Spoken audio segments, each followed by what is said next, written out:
Gente, tudo bem? Eu acho que eu apertei alguma coisa errada aqui, eu fechei sem querer. Vamos lá, deixa eu esperar a galera entrar. Tô aqui preparando o material. Eu separei alguns textinhos aqui do Jung que eu acho que vão ajudar a gente a entender também um pouco, né, da história dele, enfim. Aí a galera entrando. E aí, gente, tudo bem? Bom, pra quem tá entrando aqui na live, mas não sabe do que se trata, entrou sem querer, hoje a gente vai falar um pouco sobre a vida e a obra do Jung, né, que é um autor que eu uso aqui na psicoterapia. E, né, a gente vai... Por que a gente tem que entender um pouquinho da vida dele, né, para entender a teoria? Porque, na verdade, o Jung é um autor que ele usou muito das experiências pessoais para construir a teoria dele. Então, desde experiências de infância, vivência com os pais, enfim, coisas que ele foi passando na vida, experiências não só externas, mas experiências internas também. Porque o Jung ele é uma pessoa bem introvertida. Peraí, como é que é? Alguém enviou uma solicitação para participar do seu vídeo ao vivo. Bom, não sei o que é isso. Acho que a pessoa entrou na sala, né? Acho que sim. Só um instantinho, gente.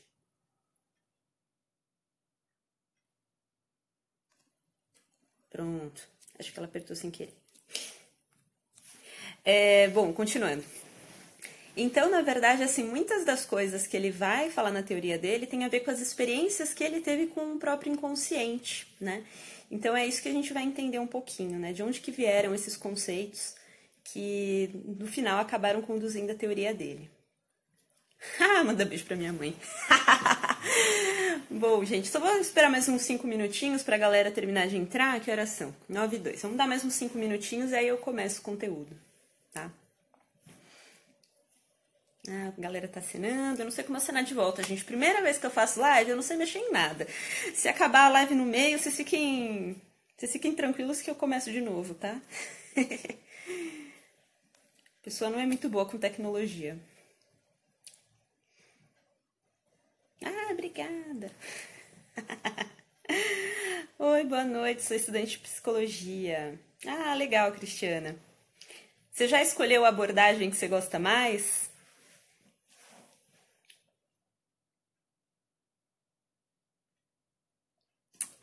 Obrigada.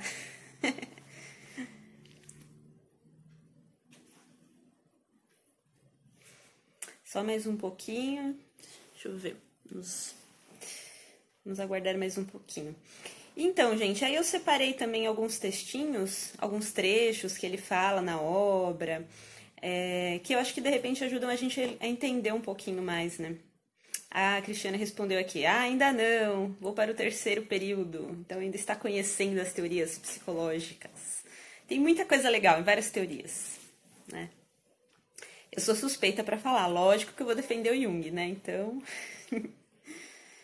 Bom, e aí eu separei aqui alguns sonhos também. Esse conteúdo que eu vou falar aqui, quem já leu o e-book, é o conteúdo que tem no primeiro capítulo, né? Que é Vida e Obra. Então, eu vou até mostrar aqui depois, quando eu for ler alguns sonhos, para eu ler na íntegra.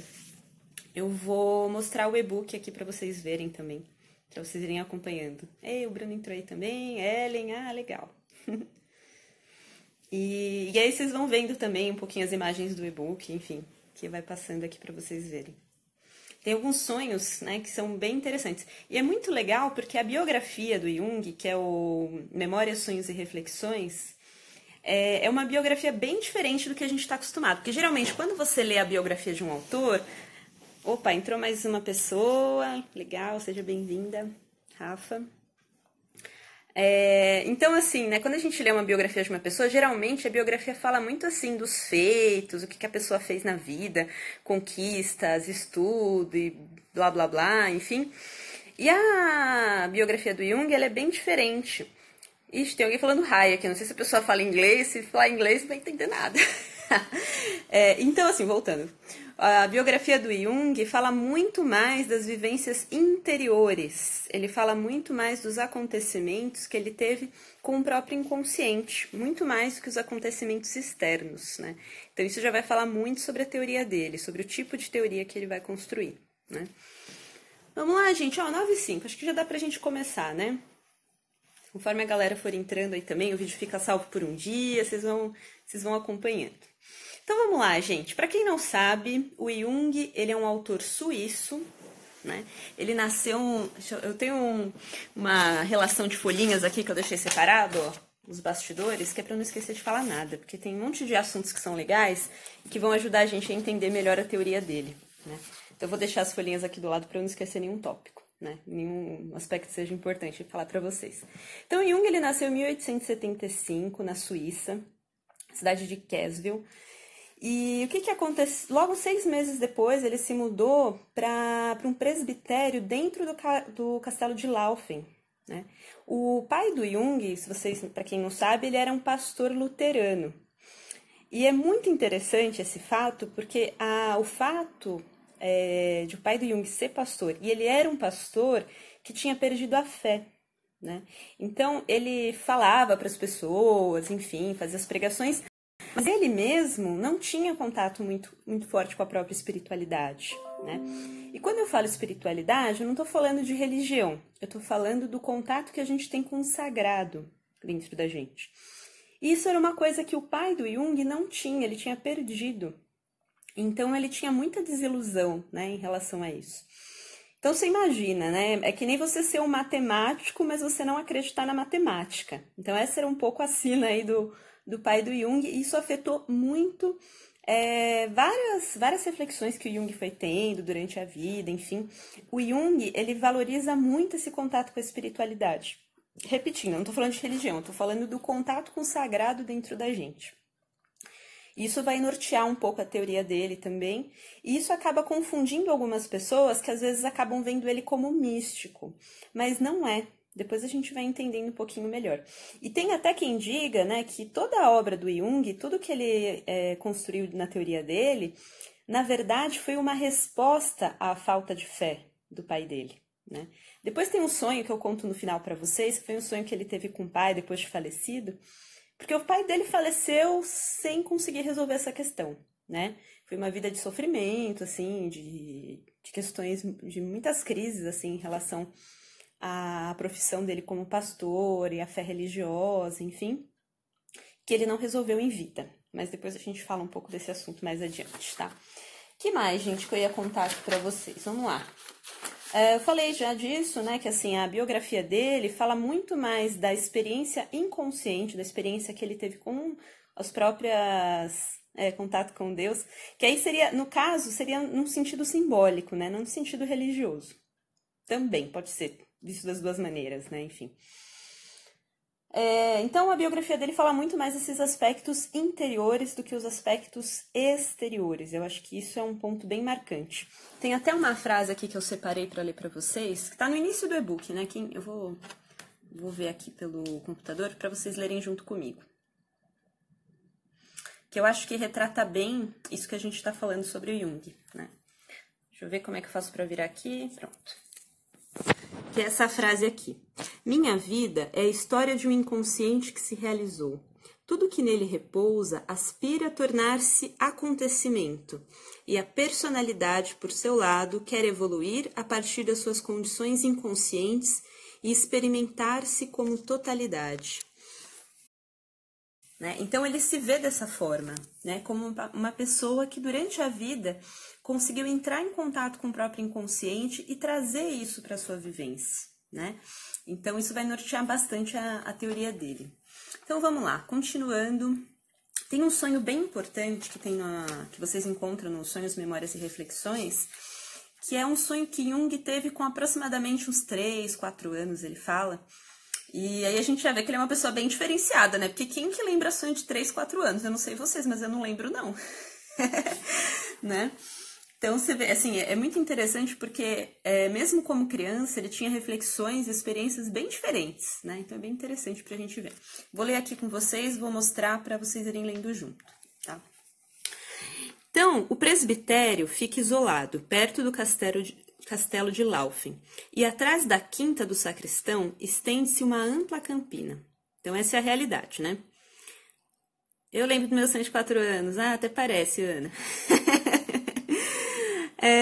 No sonho, eu estava nessa campina, Subitamente, descobri uma cova sombria, retangular, revestida de alvenaria. Nunca a vira antes. Curioso, me aproximei e olhei seu interior. Vi uma escada que conduzia ao fundo. Aproximei e olhei seu interior. Desculpa. Vi uma escada que conduzia ao fundo. Hesitante e amedrontado, desci. Embaixo, deparei com uma porta em arco, fechada por uma cortina verde. Essa era grande e pesada, de um tecido adamascado ou de brocado, cuja riqueza me impressionou. Curioso de saber o que se escondia atrás, afastei-a e deparei com um espaço retangular, de cerca de 10 metros de comprimento, sob uma tênue luz crepuscular. A abóbada do teto era de pedra e o chão de azulejos. No meio, na entrada de um estrado baixo, estendia-se um tapete vermelho. A poltrona era esplêndida, um verdadeiro trono real, como nos contos de fada. Sobre ele, uma forma gigantesca quase alcançava o teto. Pareceu-me primeiro um grande tronco de árvore. Seu diâmetro era mais ou menos de 50 ou 60 centímetros, e sua altura aproximadamente de uns 4 ou 5 metros. O objeto era estranhamente construído, feito de pele e de carne viva. Sua parte superior terminava numa espécie de cabeça cônica e arredondada, sem rosto nem cabelos. No topo, um olhar único, imóvel. Deixa eu terminar de baixar aqui, né? Imóvel fitava o alto. O aposento era relativamente claro, se bem que não houvesse qualquer janela ou luz, mas sobre a cabeça brilhava uma certa claridade. O objeto não se movia, mas eu tinha a impressão de que a qualquer momento poderia descer do seu trono e rastejar em minha direção, qual um verme. Fiquei paralisado de angústia. Nesse momento insuportável, ouvi repentinamente a voz da minha mãe, como que vinda do interior e do alto, gritando: "Sim, olhe-o bem, esse é o devorador de homens." Senti um medo infernal e despertei, transpirando de angústia. Bom, uma coisa importante, assim, quando a gente vai olhar um sonho, né? Como é que é, Ana? Mas eu lembro do aniversário, depois fica tudo escuro e volto para a idade atual. Ah, tá bom, então você lembra alguma coisa assim. Mas são lembranças curtas, né? É difícil a gente ter uma lembrança tão completa assim, né? É um pesadelo, né? Imagina, o bichinho acordou todo suado. E assim, gente, pra gente entender um sonho, primeiro assim, é importante a gente saber o quanto que aquilo afetou aquela pessoa, né? Como que a pessoa acorda daquele sonho. Se a pessoa acorda angustiada, se a pessoa acorda mal, isso significa que esse sonho está falando de um aspecto que é muito importante, um conflito interno muito importante. Então aqui a gente tem que lembrar também da história de vida do Jung, né? Então vamos remeter um pouquinho a ele, ao que ele associou ao sonho, né? Como na terapia a gente vai trazer as associações do próprio paciente. Então, o Jung, um aspecto que é bem importante, é que de coisas que ele ficava ouvindo as pessoas falando, enfim, ele tinha muito medo da imagem do Cristo, de Jesus, né? Porque uma vez alguém falou perto dele que, assim como Satanás, Jesus também levava algumas pessoas junto consigo. Então ele começou a associar, entre outras experiências que ele teve, enfim, ele começou a associar a imagem do Cristo à imagem da morte, da sepultura, né? Então, quando a gente está lendo esse texto aqui e a gente se depara com a entrada dele nesse cemitério, nessa cova, ele associou com a imagem de Cristo, né? Que na verdade tinha essa representação para ele de morte. E mais para frente, durante os estudos dele, acho que ele, se eu não me engano, na biografia ele fala que ele está com uns 35 anos, mais adulto, ele se depara com o conceito de antropofagia. O que é antropofagia? É quando a gente devora, é a ideia de você devorar alguma coisa para você adquirir aquelas características. E ele entra em contato com o conceito de antropofagia no símbolo da comunhão. Porque na comunhão cristã, no momento da hóstia, a gente ingere o corpo e o sangue de Cristo. Então aí ele vê uma associação entre essa coisa do devorador de homens, que também era feito de carne e peles, e a imagem do Cristo. E apesar de ser um sonho muito profundo e muito complexo, ele traz para Jung o primeiro contato com esses aspectos simbólicos. Ah, aumentando meu vocabulário. Ele faz com que Jung comece a perceber que às vezes alguns aspectos da nossa psique, de sonhos que a gente tem, enfim, a gente entra muitas vezes em contato com conteúdos que são retratados na cultura, né? Então é muito interessante a gente ver que às vezes culturas antigas tinham experiências, enfim, de coisas que a gente tem espontaneamente. Então parece, né, e ele começa a suspeitar disso, que existe um aspecto que é coletivo da nossa psique. Então, independente de cultura, enfim, a gente vê esse aspecto aparecendo. Então ele vê esse símbolo da antropofagia que apareceu no sonho dele. Oi, Mari entrou no vídeo aqui também. Então vamos lá, gente. Continuando, outro aspecto importante também, o pai do Jung era um pastor, né, como eu já expliquei para vocês, e tinha um livro que o Jung gostava muito, que era um livro que a mãe dele tinha, que era um livro que falava sobre várias religiões. Então, e especialmente a religião hindu. Simone, Miranda, sejam bem-vindas. Principalmente, junto com a mãe dele, ele via esse livro que falava sobre várias religiões. E principalmente o hinduísmo atraía muito a atenção dele, né? E aí quando ele lia esse livro, ele se sentia muito representado, apesar de ele ser criado numa sociedade cristã, né? Com um pai que era um pastor luterano. Com fé ou não, era um pastor luterano.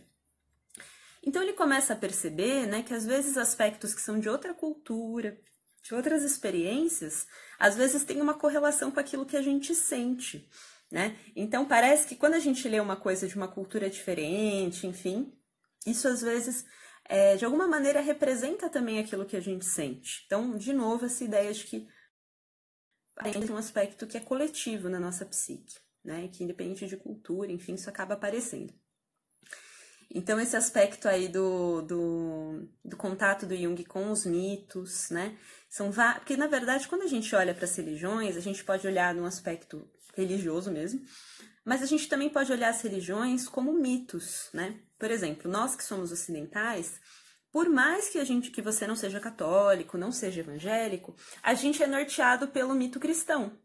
Então, a noção de culpa, a noção de pecado, e, enfim, todas essas coisas que fazem parte do mito cristão, elas estão meio que impregnadas na gente. A gente convive com isso, né? Nas escolas, a gente tem, às vezes, aulas de religião. A maneira como as pessoas lidam na nossa cultura é muito diferente do que uma cultura oriental, né? Apesar da globalização, a gente ainda tem bem forte...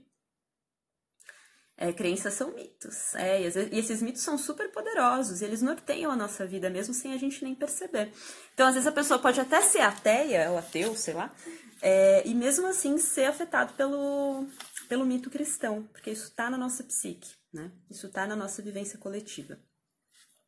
Que mais, gente, que eu separei? E aí voltando a falar da mãe do Jung, né?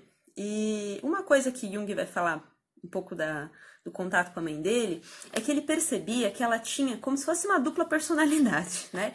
Então ele percebia dois aspectos bem separados da personalidade dela.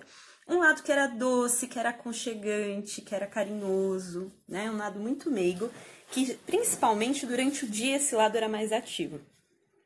Mas durante a noite, ele percebia que a mãe dele, ela tinha uma coisa mais terrível, misteriosa, né? Quase uma coisa meio de bruxa, vou chamar assim, né?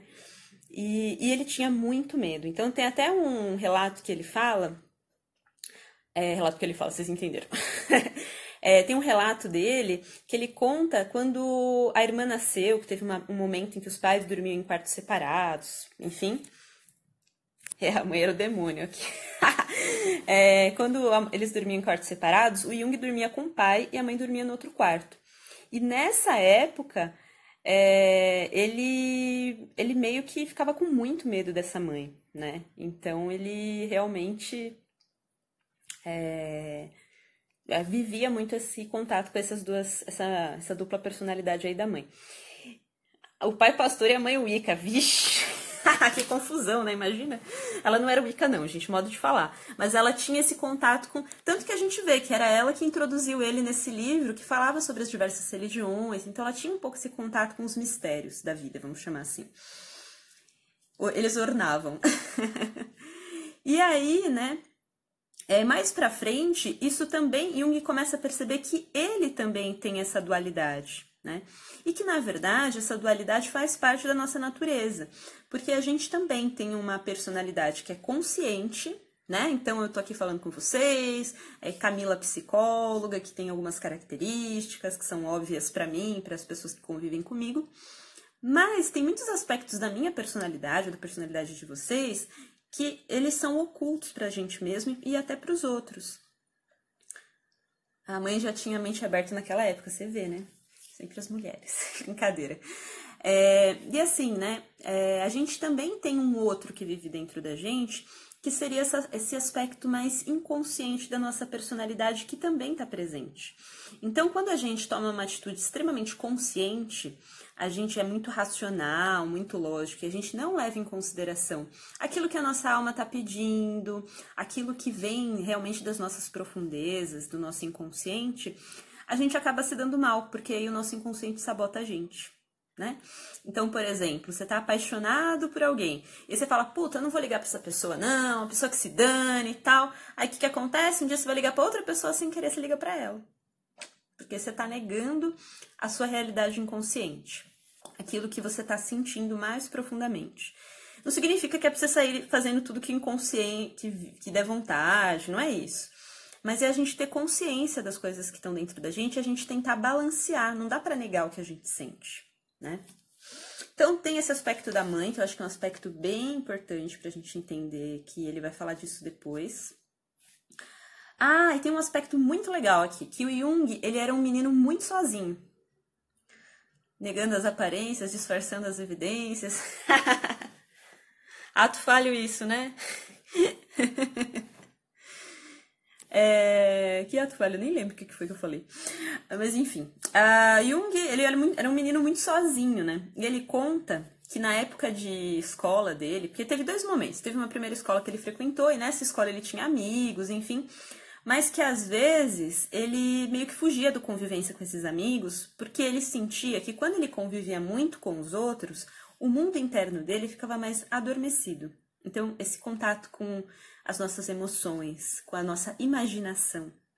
Você quer ver criança quando é sozinha, geralmente, né, depende, claro, da personalidade de cada um, geralmente acaba criando um mundo interno, né? Então tem os amigos imaginários, e criatividade tem tudo a ver com contato com o inconsciente. Então, né, o ato falho do exemplo que você deu da pessoa ligar para outra. Eu nem lembro o que eu falei, gente, mas enfim. Sorry, foi sem querer. E, enfim, até esqueci o que eu tava falando mesmo. Que o Jung era muito sozinho, né? E é até interessante a gente pensar, por exemplo, crianças que são, às vezes, que não se dão bem na escola, que são, às vezes, excluídas, sabe, assim, essas pessoas que não têm uma facilidade de se adaptar ao meio social, elas têm uma tendência a ter um mundo interno mais rico. Porque quando a gente não pode contar com o mundo externo, fala mais de criatividade, pode deixar. Criatividade é lá do inconsciente mesmo, e vai a gente querer travar as nossas emoções, que a criatividade começa a ficar estagnada também. Então, assim, né, o que acontece? Quando a gente se dá muito bem com o meio externo, se você é uma pessoa extrovertida, se você tem um bom relacionamento, tem gente que assim nasceu para ser adaptado no mundo, né? Vai na escola, faz amizade com todo mundo, se torna popular e tal. Essas pessoas, elas acabam vivendo muito para fora, se deixar, né? Quando a gente tem mais problemas, vamos chamar assim, você é meio esquisito, você é meio fora do padrão, você tem dificuldades de adaptação, você acaba construindo muito mais para você uma realidade inconsciente, uma realidade criativa, como se fosse um mundo interno, uma casinha dentro de você para onde você vai fugir nesses momentos, né? Tem até uma parte do livro que o Jung conta que é muito legal, que ele construiu no lápis dele, uma ponta do lápis, ele construiu tipo uma escultura, que era um homúnculo, né, um homenzinho. E aí ele escondia essa escultura da ponta do lápis dentro de um estojo e ele escrevia cartas para esse homenzinho. E num idioma que ele mesmo criou. Olha que criança criativa, né? Que vivia realmente em contato com o inconsciente, enfim, com os aspectos mais profundos aí dele mesmo. E ele escrevia cartinhas para esse homenzinho e ele guardava dentro do estojo. E era como se fosse uma biblioteca para esse homenzinho, né? E ele mantinha esse estojo num lugar bem escondido. Tô amando. Ah, obrigada. E aí ele deixava esse estojinho bem escondido no canto, que era nos momentos que ele estava mais angustiado, que ele estava passando por fases difíceis. Ele ia lá e ele ficava ali, né? Junto com esse homenzinho, ficava brincando. E isso, na verdade, né? Depois, mais pra frente, ele vai entrar em contato com outras culturas, isso ele é adulto já, mais velho, e ele vai entrar em contato, por exemplo, com os churingas, que são pedras que os aborígenes usam para talhar a própria história, né? Então, quando ele vai lendo sobre essas coisas, ele vai vendo mais uma vez, gente, que criança maravilhosa ele era, imagina que criativo, né? Quando ele começou a ler sobre isso, de novo começou a vir para ele a ideia de que existe uma realidade que é coletiva. Porque imagina, ele era criança, como é que ele ia saber das vivências, das experiências de uma cultura aborígene, de sei lá onde, enfim. E aí ele percebe que ele viveu espontaneamente aquilo que é vivido em muitas culturas, né? E é como se, quando a gente trabalha muito isso até na clínica, né? Que são as técnicas expressivas de desenho, de escultura, que através da expressão da criatividade a gente consegue trazer à tona aspectos do nosso inconsciente que não são racionais. Porque algumas emoções a gente não consegue nem nomear, né? Não tem dias que a gente tá assim, você tá mal, mas você não sabe nem dizer exatamente o que é que você tá sentindo. Você não tem palavras para dizer. Mas às vezes através de um desenho, através de um poema, a gente consegue expressar aquilo que a gente sente de uma maneira muito mais verdadeira, mais coerente, né? Então é um pouco isso que ele vai trazer pra gente, né? Que na verdade, nessas experiências antigas, a gente tem refletido uma coisa que é natural da nossa psique, né? Então, ele acaba vivendo isso espontaneamente. Que mais, gente, que eu vim para contar para vocês? Ah, teve um outro aspecto que é bem interessante. Para mim, escrever é uma expressão de emoções, e é mesmo, né? Somente quando a gente escreve de uma maneira poética, a gente consegue chegar num outro nível, né? De entendimento da gente mesmo, das nossas emoções, e bem legal. Outro aspecto legal, gente, com 12 anos, a nossa fala racional não é capaz de dar conta de várias coisas. Ah, com certeza, né? Por isso que às vezes na terapia não dá pra gente ficar só no verbal. Numa psicoterapia junguiana, por exemplo, a gente vê muito, a gente olha muito para a questão dos sonhos, porque os sonhos eles trazem esse conteúdo simbólico, né? Que vai poder expressar de uma outra maneira aquilo que a gente não consegue trazer de uma maneira racional. Tanto que, assim, é muito comum, assim, na clínica, os pacientes chegarem e eu pergunto dos sonhos, né? Principalmente no início da terapia. Aí a pessoa fala assim, eu tenho sonhos sim, mas os meus sonhos não têm nada a ver, não tem lógica, né? Por quê, gente? Porque o sonho, ele não tem a mesma lógica que a nossa racionalidade, que a nossa consciência tem. O sonho, ele tem uma lógica simbólica, que nem um poema, né?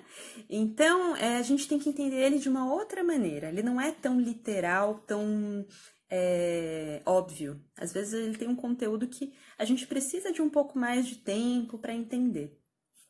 Para mim, escrever é traçar um diálogo comigo mesmo. Ah, muito legal, é isso mesmo. Que mais, gente? Então, voltando, né? Tô falando pra caramba. Com 12 anos, o Jung mudou de escola. Então, vocês imaginem assim. Ele era um menino simples, pobrezinho, e aí ele foi parar numa escola cheia de criança rica, né? Então imagina que você estudou lá num colégio público a vida inteira, e aí uma hora você vai para aqueles colégios mais caros, mais ricos, enfim. E aí ele não conseguiu se adaptar, porque ele se sentia menos inteligente que as outras crianças. Tinha algumas experiências que ele teve de professores que diminuíam ele. Ele era todo catarrentinho, se vestia mal, com a roupa toda mal cuidada. Ele não tinha aquele mesmo asseio que as crianças tinham no colégio. Então ele não se adaptou. E aí teve um episódio que ele tava voltando pra casa e um moleque foi lá e deu um soco na cara dele. E aí ele caiu no chão e desmaiou. Ficou lá, tipo, uns 5 minutinhos desmaiado lá. E aí, depois disso, tô me identificando com o Jung. É muito legal, né, gente? E aí, depois que ele teve essa experiência com o menino que ele desmaiou, ele bateu um estalo na cabeça dele e ele falou, putz, depois disso eu não vou mais precisar ir pra escola. E aí, ele começa a ter uma síncope, ele desmaia, enfim, toda vez que fala que ele... Você era catarrenta, a Bianca? Eu tô lendo aqui falando tudo junto. Então, assim, o que acontece? Depois, ele... Toda vez que começam a falar de escola perto dele, o menino desmaia, né? E ele começa a passar mal, enfim. Os pais vão levando no médico e ele ninguém descobre nada. O médico começa a desconfiar que ele tá com epilepsia. Só que quando ele escuta o médico falando que ele tá com epilepsia, ele mesmo já sacou que não era, né? E aí o que ele faz? Com 12 anos, sem precisar ir para a escola, ele aproveita e ele explora o mundo interno dele. Então ele vai ler sobre mitologia, sobre religiões, que são assuntos que interessam muito ele. Então ele vai ler sobre várias coisas assim que interessam ele. Só que aí, em um determinado momento, ele passa por um cômodo lá, enfim, e tá o pai conversando com um amigo. E aí o amigo pergunta, e aí, como é que tá seu filho e tal? E o pai do Jung fala assim, olha, eu tô muito preocupado porque, assim, a gente não tem dinheiro. E quando o Jung crescer e a gente já não estiver mais aqui, a gente não tem como deixar reserva para ele. Então eu fico muito preocupado, enfim. Aí Jung escutou essa conversa. E aí ele começa a levar a sério, né, o que ele tá passando. E aí ele resolve que ele vai voltar para a escola. Então, ele começa a estudar, a ler as coisas que ele tem que ler para a escola, fazer as coisas da escola, enfim. E durante isso ele desmaia, né? Acho que ele, se eu não me engano, acho que ele tem 3 crises de desmaio, mas ele levanta, continua estudando, até que ele consegue passar por essa crise. E aí ele volta para a escola, não que ele goste muito, porque ele não se dava bem na escola, mas ele consegue voltar aí, vamos dizer assim, que é como se fosse um momento de fuga da realidade, em que ele entra em contato com a criatividade dele, com os aspectos mais inconscientes, enfim, e ele fugia da vida concreta, né? E é muito comum isso entre os introvertidos, né? A gente meio que fugir um pouco do mundo externo e se voltar muito para o nosso mundo interno. Só que o mundo externo continua existindo, a gente tem conta para pagar, tem que entrar dinheiro no caixa, né, para comprar o leite das crianças, enfim. E aí ele meio que vai entrando em contato com essa realidade e ele volta para a escola. E aí nesse momento é o primeiro contato que o Jung tem com uma neurose, né, que depois mais para frente isso também vai acabar influenciando o trabalho dele. Então vocês veem que assim muito do que ele vai construir na teoria dele tem base nas experiências pessoais. O que mais, gente, que eu separei aqui para falar para vocês? Vamos ver. Da escola, já falei. Pai, parou. Tem uma outra coisa bem legal. Tem um determinado momento que Jung tá conversando, tá passando por uma determinada situação e tal. E aí vem um cara mais velho, todo pomposo, enfim. E esse cara vai e faz uma crítica pro Jung, dá uma lavada nele, né? Dá aquela carcada nele. E o Jung, ele se sente, ele fala, ele é como se algo dentro dele respondesse a isso de uma maneira muito mal, assim, né? Então ele pensa com ele mesmo, quem é esse cara para falar assim comigo, né? E aí ele depois começa a reparar na própria resposta e ele começa a perceber que dentro dele, vocês lembram que eu falei da mãe, né? Que aparentemente ele sentia que a mãe tinha tinha essa dualidade. Um lado era mais bonzinho, carinhoso, e o outro lado, noturno, era mais terrível e misterioso. E ele começa a perceber que ele também tem essa dualidade, que ele divide em personalidade número 1 e personalidade número 2. Então, a personalidade número 1, ele percebe que ela é mais naturalista, mais concreta, mais objetiva, né? Que gosta de fatos, de comprovações. E a personalidade número 2, que é essa que surgiu na discussão com esse senhor aí que deu uma lavada no Jung, é como se viesse um aspecto, é como se fosse um velho dentro dele, né? Ele fala dessa forma, que é como se fosse um lado que é mais cético, é um lado que é ao mesmo tempo mais conectado com aspectos mais profundos. Então, ele apesar de ele só ter 12 anos, dentro dele ele sentia que ele era mais velho, que ele tinha uma coisa quase que como de um idoso, como de um velho dentro dele. E essa dualidade é muito interessante, porque isso também vai mostrar como que vai ser essa continuidade da teoria dele. Então, nessa dualidade a gente percebe duas coisas, né? Que nem eu já falei para vocês. A gente tem um aspecto da nossa personalidade que é consciente e a gente tem um aspecto da nossa personalidade, muito maior, inclusive, que é inconsciente. E outra coisa é o aspecto das polaridades, né? Então, por exemplo, vamos supor que você seja uma pessoa muito racional. Quando a gente é muito racional, a nossa psique, ela busca equilíbrio, sempre, em todos os aspectos. Então, se você é uma pessoa muito racional, provavelmente você vai passar por situações... Tô intrigado com toda a história do Jung. Legal, né, gente? Depois, se vocês quiserem, eu passo material para vocês. Eu tenho o primeiro capítulo do e-book, eu forneço gratuito, se alguém quiser dar uma lidinha depois. E aí, até me perdi, o que eu tava falando mesmo, gente? Tô falando das personalidades, né? Então, assim, que a gente tem essa polaridade. Então, vamos supor que você seja uma pessoa muito racional. Então, a sua psique vai fazer com que você viva experiências ou viva conflitos internos que vão fazer com que você preste mais atenção nas suas emoções. Porque a nossa psique sempre busca o equilíbrio. Então, quando a gente fala personalidade número 1 e personalidade número 2, consciente e inconsciente, a gente também está falando de polaridades. E tudo na nossa psique se desenvolve em par de opostos, né? Então, quanto mais a gente é extremamente consciente, a gente só toma atitudes lógicas, a gente não entra em contato com as nossas emoções, mais o nosso inconsciente vai puxar o tapete, né? Vai fazer um ato falho, a gente vai fazer merda, enfim. Que mais, gente? Tem uma outra coisa que é bem legal na história do Jung, que é um outro sonho que ele teve um pouco mais tarde, que também vai falar sobre essa questão das polaridades. Como eu falei para vocês, né, o pai do Jung era um pastor luterano, então tem essa coisa do mito cristão bem forte, estou abrindo aqui para pegar o sonho. Tem essa questão do contato com o mito cristão muito forte, e isso, óbvio, vai afetar a psique do Jung, né? E aí ele tem um sonho que é muito interessante. Aqui tem uma outra coisa que eu queria dividir com vocês antes, rapidinho. Tarará, vamos lá, porque essa parte eu não passei. Que aqui eu falei para vocês das duas personalidades, né? Então ele fala assim: no fundo, sentia-me dois. O primeiro, filho de meus pais, que frequentava o colégio, era menos inteligente, atento, aplicado, decente e asseado do que os demais. O outro, pelo contrário, era um adulto, velho, cético, desconfiado e distante do mundo dos homens. Vivia em contato com a natureza, com a terra, com o sol, com a lua e com as intempéries, diante das criaturas vivas e principalmente da noite, dos sonhos e de tudo o que o Deus evoca imediatamente em mim. Então aqui a gente vê um pouco também, assim, quando ele fala dos aspectos misteriosos da psique da mãe, né? Como que ele também tem esse lado misterioso dentro dele. E aí, gente, tem uma experiência... Eu falei sonho não é bem sonho, né? Falei errado. Na verdade, assim, teve uma experiência que Jung teve, né? Uma vez ele estava voltando da escola, lá, passeando, enfim.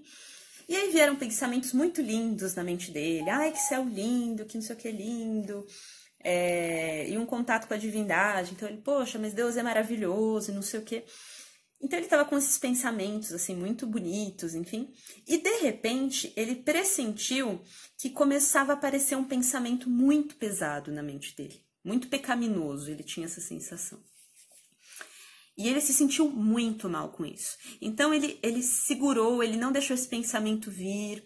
Ele ficou vários dias assim com o inconsciente batendo na porta lá querendo trazer aquele pensamento e ele fechando.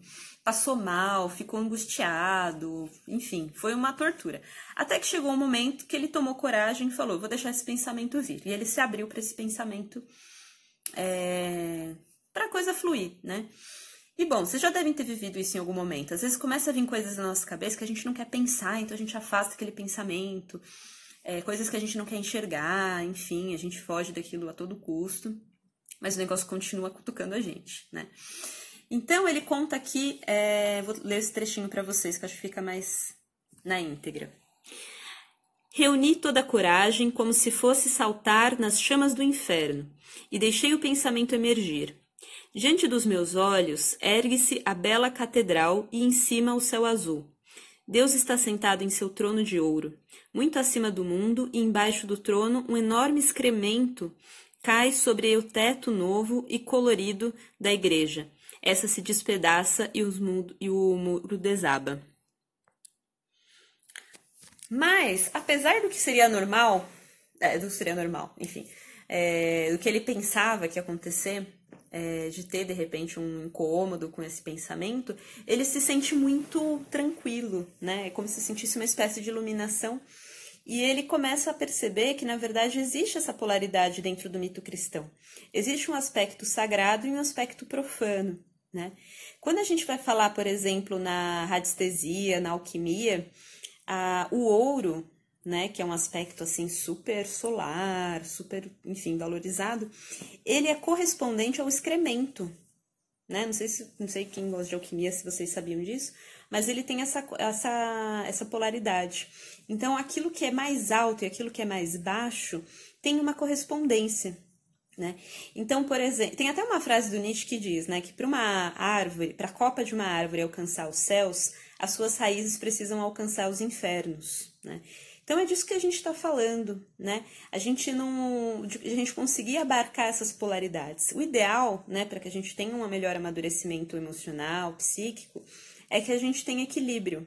Então, não tanto para fora, mas também não tanto para dentro. Não tanto racional, nem tanto emocional. A gente conseguindo encontrar um equilíbrio. Então, aqui ele está falando dessa polaridade. O mito cristão, ele é muito puritano, ele tem essa característica de uma divisão muito rígida entre bem e mal, né? E o que ele vai trazer aqui com a experiência desse sonho, que para ele foi bem revelador, é que existe essa polaridade, né? Que existe o sagrado, mas que também existe o profano, e isso tem uma correspondência. Opa, mais gente entrando, gente. Sejam bem-vindos. Depois eu vou deixar a live disponível aqui mais um dia para vocês assistirem inteira, se vocês tiverem perdido uma parte. Que mais, gente? Vamos lá, para não esquecer.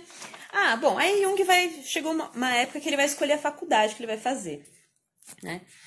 E aí ele tá meio que pensando, porque assim, o que acontece? Lembra que eu falei que ele tinha dois aspectos da personalidade dele? Um que era mais naturalista, concreto, que queria provas, enfim, que é uma personalidade número 1. Talvez a gente pode considerar aí o consciente, o aspecto consciente da personalidade dele. E um aspecto inconsciente, que seria a personalidade número 2, que era mais conectado com os mistérios, com a espiritualidade. E quando eu falo espiritualidade, não no sentido religioso, mas do contato com o sagrado dentro da gente, com a nossa alma, enfim. E aí, ele meio que pensa e decide fazer medicina. Quando ele decide fazer medicina, ele tem um outro sonho que é bem interessante, e é um sonho bem angustiante também. Vou ler para vocês. De noite, num lugar desconhecido, eu avançava com dificuldade contra uma forte tempestade. Havia uma bruma espessa, lá segurando e protegendo com as duas mãos ia segurando e protegendo com as duas mãos uma pequena luz que ameaçava extinguir-se a qualquer momento. Sentia que precisava mantê-la a qualquer custo, pois tudo dependia disso. Subitamente tive a sensação de que estava sendo seguido. Olhei para trás e percebi uma forma negra e gigantesca acompanhando meus passos. No mesmo instante decidi, apesar do meu temor e sem preocupar-me com os perigos, salvar a pequena luz através da noite e da tempestade. Bom, o que ele está falando aqui, né? Então ele estava lá num breu, com uma pequena luz que a qualquer momento poderia se apagar, e ele pressente como se fosse uma escuridão, um monstro negro que se aproxima dele vindo de trás, né? Então, o que ele associa esse sonho? Ele decidiu pela medicina, que foi uma escolha mais consciente, como eu falei para vocês, as polaridades aí.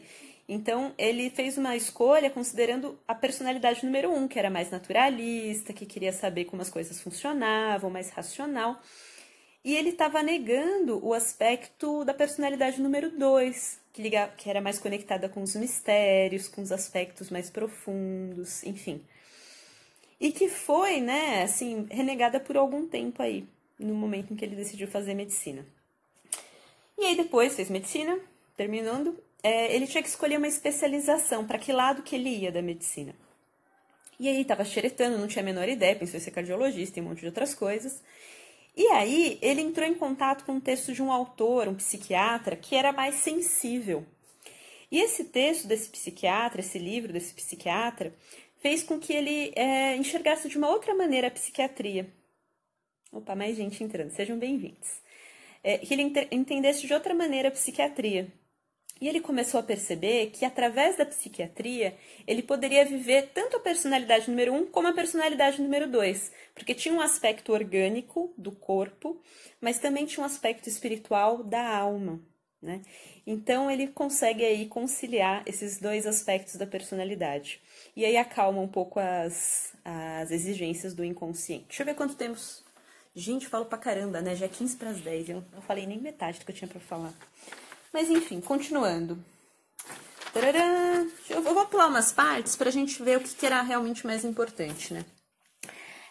Aí depois o Jung vai trabalhar também em um hospital, uma clínica psiquiátrica dentro de uma universidade, e ele vai lidar muito com pacientes com... como que chama? Esqueci o nome, gente. Agora fugiu, peraí. Pacientes com psicose, né? Mas é que na época tinha um outro nome. Deixa eu só olhar aqui pra eu não esquecer. Demência precoce, pronto. Que na época se chamava de demência precoce. E aí, o que acontecia? Na época, vamos supor que você tinha, sei lá, você começava a ter alucinações. Ah, tô vendo batatas girando em volta de mim, abacaxi, limão, kiwi, sei lá. Você tá tendo alucinações, tá vendo coisas que não tem nada a ver, enfim... Todas as pessoas que têm alucinação, elas eram classificadas da mesma maneira. E ninguém escutava o conteúdo das alucinações. O Jung, ele, quando começou a trabalhar com esses pacientes, ele começou a ouvir esses pacientes. Ele foi muito criticado por isso, enfim. Mas ele começou a ouvir os relatos desses pacientes, né? E quando ele começou a ouvir os relatos, ele percebeu que existia lógica por trás daquilo. Então, por exemplo, uma paciente que ele conta, né, que ela ficava fazendo movimentos repetitivos e esquisitos, né? E aí, com o tempo, ele começou a perceber que era como se ela estivesse imitando uma pessoa engraxando um sapato. E ela ficava repetindo, mas ele não conseguia entender qual que era o significado daquele comportamento que aquela paciente tinha. E aí essa paciente faleceu. E no dia do enterro dessa paciente, o irmão dela, que estava presente, contou para o Jung que a vida toda ela tinha sido apaixonada por um sapateiro. Mas o relacionamento deles não deu certo. Então, olha só, né? É uma alucinação? É, mas ela tem um conteúdo que é muito próprio e pessoal. Então, existe lógica, sim, nas experiências dos pacientes psiquiátricos, né? Os pacientes com psicose, enfim. Existe uma lógica nas experiências que essas pessoas têm, elas não são aleatórias. E a mesma lógica, depois ele vai percebendo que mais pra frente ele começa a ter contato com textos do Freud, tem um livro de interpretação de sonhos, e ele percebe que a mesma lógica na interpretação dos sonhos, né, ela tem uma correlação, triste, né? Mas geralmente sempre tem histórias tristes, assim, dessas pessoas, né? Muitas vezes tem traumas muito fortes, né? Então, o que ele começa a perceber, né? Que existe uma correspondência entre as alucinações que os pacientes psiquiátricos têm e a experiência dos sonhos. É a mesma lógica, né? Então, a mesma lógica que a gente aplica no entendimento de um sonho é a mesma lógica que a gente aplica no entendimento de uma alucinação. É a lógica de um entendimento simbólico, não racional, né? Que é muito mais complexo e às vezes não é tão óbvio, né? Que mais, gente? Aí é isso. O Jung conhece Freud, entra em contato com ele. Muita gente fala que Jung é discípulo de Freud, mas isso não é verdade, porque, na verdade, Jung já tinha uma carreira estabelecida, ele já tinha os próprios conhecimentos que ele já tinha criado. Nessa época, ele já tinha criado o teste de associação de palavras, que eu não sei se vocês sabem, mas o teste de associação de palavras é o que hoje a gente usa como detector de mentira. Então, é uma aparelhagem, que é assunto para outra live, porque é muito complexo. É uma aparelhagem que você conecta ao corpo da pessoa para medir as reações emocionais que ela tem com determinadas palavras, né? Então, sei lá, você fala... Vamos supor que a pessoa tenha matado alguém com facada. Aí você fala faca. Aí a pessoa tem que associar com alguma coisa. Então, quando esse conteúdo tem uma relação emocional para aquela pessoa, mexe com alguma coisa dentro dela, ou ela vai falar uma palavra totalmente incoerente. Então, faca, você tem que associar faca com alguma palavra. Sei lá, faca, garfo, faca, talher. São coisas mais lógicas. Agora, você fala faca, a pessoa fala vidro, né? Não tem relação, não tem uma lógica. Então, geralmente as pessoas trazem respostas ilógicas ou reações fisiológicas esquisitas. Começa a suar, ou o tempo de resposta é muito longo, a pessoa não consegue associar com nada, enfim. Então, ele vai entrar em contato com alguns conteúdos que Freud trazia sobre recalque, né? Então, o que é o recalque? São aspectos da nossa psique que não são suportáveis para a nossa consciência e eles vão parar no inconsciente. São reprimidos, vamos dizer assim. Só que aí, com o tempo, o Jung já começa a discordar do Freud, porque o Freud falava que a nossa psique, os nossos recalques, eles sempre tinham conteúdo sexual. E para o Jung, não. Ele percebia que existiam recalques que eram de conteúdos que não eram necessariamente só sexuais. Isso também tem muito a ver com a cultura. Eu posso até fazer uma outra live falando a diferença de Freud e Jung, que eu acho que é assunto longo também, né? Mas Freud, ele viveu numa cultura mais repressora, né? Então, esse aspecto da sexualidade era muito reprimido. Agora, Jung, ele já viveu, né, principalmente no início da vida dele ali, numa cultura mais de camponeses, era outra pegada.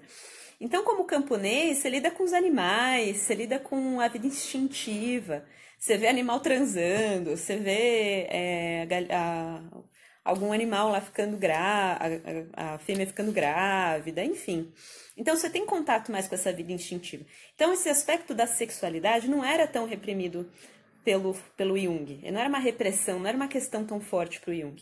Então, ele percebe que, assim, tanto ele quanto os pacientes dele também tinham outras neuroses, outras questões que não eram necessariamente associadas à sexualidade, né?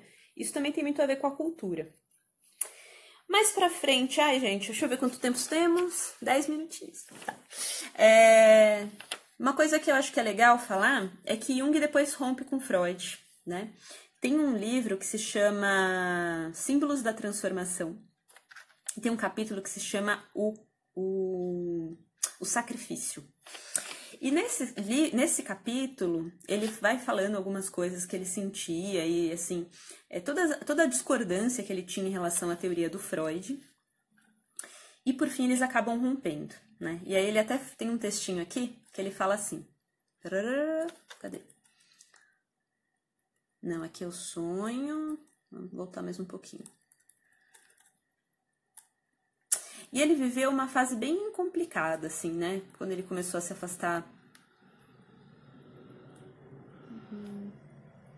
Ixi, gente, acho que sumiu aqui. Deixa eu ver se consigo de novo encontrar.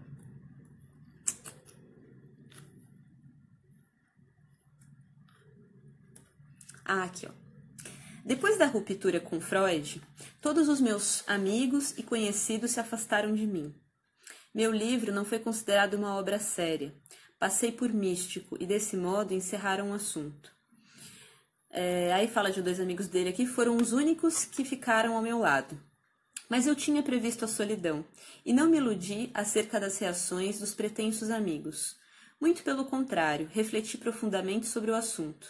Sabia que o essencial estava em jogo e que deveria tomar a peito minhas convicções. Vi que o capítulo Sacrifício, que foi o que eu acabei de falar para vocês, representava o meu sacrifício. Isso posto, pude recomeçar a escrever, se bem que soubesse de antemão que ninguém compreenderia minhas ideias. Então, Jung viveu uma crise muito profunda com a ruptura com Freud. Porque além de eles terem trocas, assim, de terem pensamentos, né, que batiam, eles eram muito conectados emocionalmente, né? Freud era mais velho e ele era como se fosse um pai para o Jung. Lembrando que o pai do Jung era um homem muito ausente. Ausente quando eu falo ausente emocionalmente, porque ele era um homem muito frustrado. Então ele não servia muito assim de inspiração para o filho, né? Então o Freud acabou entrando um pouco nesse papel. E para o Freud a mesma coisa, ele tinha uma relação muito amorosa com Jung. Então essa ruptura não foi só uma ruptura intelectual, né? Que ele fala também que ele se sentiu muito sozinho, porque ninguém ficou do lado dele no momento dessa ruptura. E é muito interessante, né? Porque assim, Jung depois teve muito mais popularidade, enfim, teve um outro processo. Mas na época, né, que essa ruptura aconteceu, ele se sentiu muito sozinho. E aí ele entrou numa crise muito profunda, que foram tempos bem pesados, que ele quase enlouqueceu. E ele decidiu entrar em contato com os conteúdos realmente mais profundos da personalidade, da psique dele. Então ele fez grandes mergulhos no inconsciente, quase enlouqueceu. Tem um livro que é o Livro Vermelho, que é um livro lindo, que tem imagens, porque ele, olha só como ele, esse livro, ele fazia desenhos, imagens, com uma tinta que ele mesmo confeccionava, e tinha trechos desse livro que eram escritos ali, as partes que eram escritas, ele escrevia no idioma que ele mesmo criou. Então é assim, uma obra de arte, uma coisa bem, bem bacana mesmo. Mas foi quase uma psicose, ele quase enlouqueceu. E ele percebeu que ele precisava desse mergulho, porque ele tinha que, é como se ele tivesse que nadar, ele tivesse que acessar esse mesmo mar que tinha afogado os pacientes dele, né? Porque é o mar do inconsciente. Todos nós estamos sujeitos à loucura, né? E entrar em contato com esses conteúdos, ele ao mesmo tempo é enriquecedor, mas também é perigoso, né? A gente não pode, não tem aquela coisa que a gente fala assim, que não pode ficar de costas para o mar, porque o mar é perigoso. O inconsciente é assim, a gente tem que tomar muito cuidado, não dá pra gente sair aí fazendo regressão, ixi, tá acabando minha bateria, fazendo regressão, entrando em contato de qualquer jeito, porque às vezes esses conteúdos podem ser maiores do que aquilo que a nossa psique consegue suportar, né? Mas ele fez esse grande mergulho e depois ele fala que ele demorou 45 anos, porque esse mergulho, ele estava com uns 36, 37 anos, que foi em 1911, 1912, que foi publicado o livro, né? Então, ele estava com uns 35, 36 anos. Depois disso, ele passou 45 anos da vida dele tentando entender o que ele tinha vivido nesse período, porque foi muito profundo. E ele entrou realmente quase numa psicose, né? E aí, isso foi dando mais sustentação para uma teoria mais profunda. Então, a teoria do Jung é uma teoria que não não é uma teoria da consciência, né? Não é uma psicologia da consciência, é uma psicologia do inconsciente. E ela fala muito dessa integração dos opostos, de a gente conseguir integrar aspectos do nosso inconsciente na nossa consciência para a gente alcançar a nossa totalidade, para a gente alcançar nos processos de individuação, de a gente se tornar a gente mesmo. E é bem assim, interessante porque é muito fácil a gente falar de algo que a gente não viveu, mas a psicologia dele é uma teoria que, na verdade, veio da vivência, tanto dele, pessoal, como o contato que ele teve com os pacientes, né? Pacientes como eu já falei para vocês aqui, com estados de psicose, enfim. Então é bem interessante. E só contando o finalzinho sobre o pai dele, né? Depois que o pai faleceu, Jung teve um sonho. Depois, acho que quase no final da vida, depois de escrever muitas coisas lá da obra dele, que, como eu falei para vocês, a obra do Jung foi meio que uma resposta à falta de fé que o pai dele tinha. E Jung, ao contrário do pai, ele não tinha exatamente ali uma religião estabelecida, mas ele tinha um contato com a espiritualidade, com o sagrado, né? Com o inconsciente, né? Com a alma, né? Vamos falar assim. E ele tem um último sonho em que ele tá num barco na lagoa. Ah, na verdade não foi assim. Volta. Ele estava realmente, na vida real, num barco, lá no lago, enfim, remando, e ele adormece. E no sonho, ele vê o pai dele nesse barco, e o pai agradece por tudo que ele fez, né? Então é como se Jung, nesse momento, ele se reconciliasse com a figura do pai, e realmente tinha um desfecho, né? De ele poder integrar, né, assim, toda a dor, todo o sofrimento que o pai dele teve, ele conseguiu transformar isso em teoria, em vivência pessoal, e conseguiu também, como que resolver uma questão que era a questão da família. Porque quando na nossa vida, né, a gente não responde só às questões nossas pessoais, a gente também responde a questões dos nossos antepassados. Às vezes coisas que os nossos pais, que os nossos avós, gente que a gente nem conheceu, deixou mal resolvida, fica para nossa geração, né? Então é bem interessante, né, gente? Então é isso. Falei pra caramba, né? Se vocês tiverem alguma dúvida, gente, acho que tá meio tarde, já são 10 horas. Mas se vocês tiverem alguma dúvida, vocês podem me mandar pelo direct também, tá bom? Então, um beijinho aí pra vocês, boa noite!